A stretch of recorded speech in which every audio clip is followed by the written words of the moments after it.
Le moment était attendu depuis des décennies. Michael Sovin, un homme de Saskatoon, s'est rendu en France cet été afin de faire connaissance avec ses 3 demi-frères et leur famille. Et dès cette première rencontre improbable, il n'y avait plus de questions. Une nouvelle famille s'était formée. They didn't even need a DNA or anything. Just as soon as we seen you, we knew. La ressemblance était tellement frappante que c'était émouvant, hein? C'était émouvant. Depuis son enfance, tout ce que Michael Sovin savait de son père provenait d'une photo signée par un certain Lulu.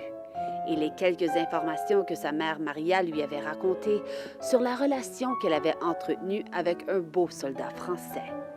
Une relation qui fut intense, mais brève, alors que cette Ukrainienne travaillait dans un restaurant en Allemagne à la fin de la Seconde Guerre mondiale. That together they did some traveling in Europe, like Marseille, and they went to Holland and different places. Après la naissance de Michael, sa mère et lui ont déménagé en Saskatchewan. Après une vie à se poser des questions et plusieurs recherches, une généalogiste française lui a donné la réponse tant attendue en janvier dernier. I wanted to tell you that I found Lulu. Really? Yes. Le mystérieux Lulu est en fait Lucien Laurent, qui habitait dans le sud de la France. Malheureusement, il est décédé, mais Michael Sovin apprend qu'il a 3 demi-frères. Et même s'ils habitent en France, ce n'est pas la pandémie de COVID-19 qui allait empêcher le septuagénaire d'aller à leur rencontre. You know how life is, you never know.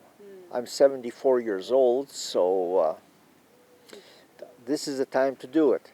On ne sait jamais. J'ai 74 ans, dit-il. Et comme le hasard n'existe pas, ils se sont rencontrés le jour de l'anniversaire de leur père.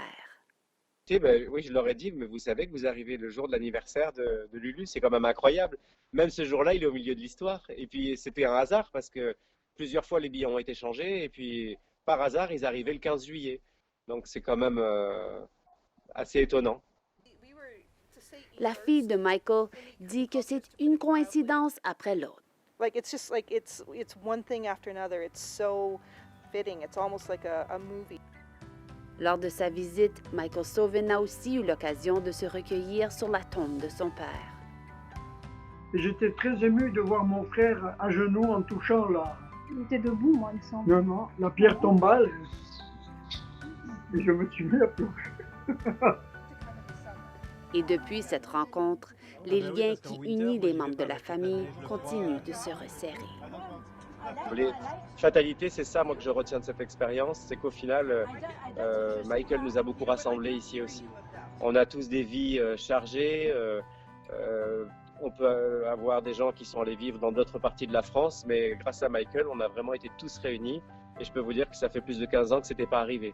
Donc c'est une jolie histoire, lui il a retrouvé sa famille, mais même moi j'ai retrouvé la mienne, donc du coup, en plus d'une nouvelle famille. C'était vraiment une très belle expérience pour tout le monde.